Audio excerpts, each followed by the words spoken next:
Four Secret Service agents dismissed during that prostitution scandal in Colombia are fighting back. They say they're being used as scapegoats and they don't deserve to lose their jobs. The four agents are among 12 accused of having paid for sex while prepping for President Obama's trip to Colombia. And they say they're taking the fall for things that were long tolerated in what people would call the secret circus. Secret Service Director Mark Sullivan is going to be testifying for the very first time about the scandal in about 3 hours. It'll happen in front of the Senate's Homeland Security Committee. Wisconsin Senator Ron Johnson's on that committee. He joins us from Capitol Hill this morning. Nice to see you, sir. Thanks for being with us. What do you want to ask the Secret Service Director? I'll tell you what I'm primarily interested in is to find out how pervasive this kind of attitude, this kind of culture is within the Secret Service. This really is a very sad revelation. I mean, Secret Service is one of the most respected agencies in our government. They've done phenomenal work. I think Director Mark Sullivan is highly respected here in Washington. I've had a meeting with him. He seems very sincere, wants to get to the bottom of this thing. But you know, these revelations this morning, again, would indicate that this may be a little bit larger cultural problem than what's first indicated. Do you see this as a failure then of his leadership specifically? We'll have to investigate this. I think we're getting our arms around this particular incident that occurred in Cartagena, Colombia, over the course of about 5 days, 3 separate incidents. So he's getting to the bottom of that. But again, with these new revelations, it's too early to tell.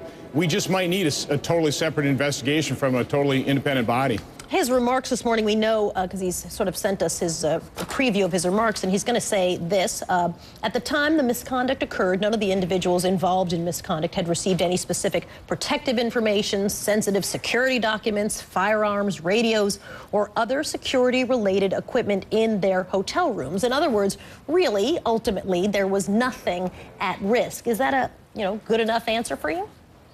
No, it isn't, because, I mean, the problem here really is when agents expose themselves and become vulnerable to coercion, to blackmail, they just become vulnerable. And that's what's so incredibly important. There are plenty of rules already in place that should have prevented this. I mean, anytime a Secret Service agent comes in contact with a foreign national outside of his duties, he should be reporting that immediately when he returns to his home base. And that didn't occur in this case either. So, I mean, we really do need to get into the bottom. Is this a cultural problem? Is this more pervasive?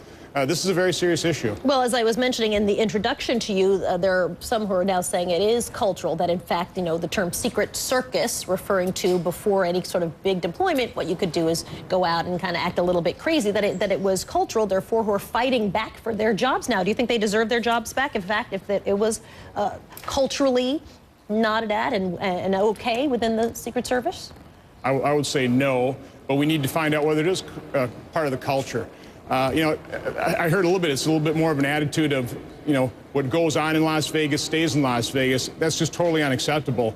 And, what I want to do is we need to get to the bottom of this thing, not to go on a witch hunt, but really find out, is the Secret Service secure so that we certainly know that, the people they're protecting are secure.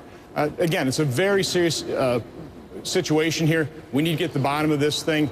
And what I want to make sure is that we don't have a drip, drip, drip of, incident after incident coming over in the next number of months. We need to get to the bottom of this now, find out what the problem is, fix it, and move on. Or maybe what goes on in Cartagena stays in Cartagena was the philosophy. Thank you for being with us, Senator Ron Johnson, a Republican from the state of Wisconsin, with us. Thank you. Likewise. Appreciate it. Still ahead this morning on Starting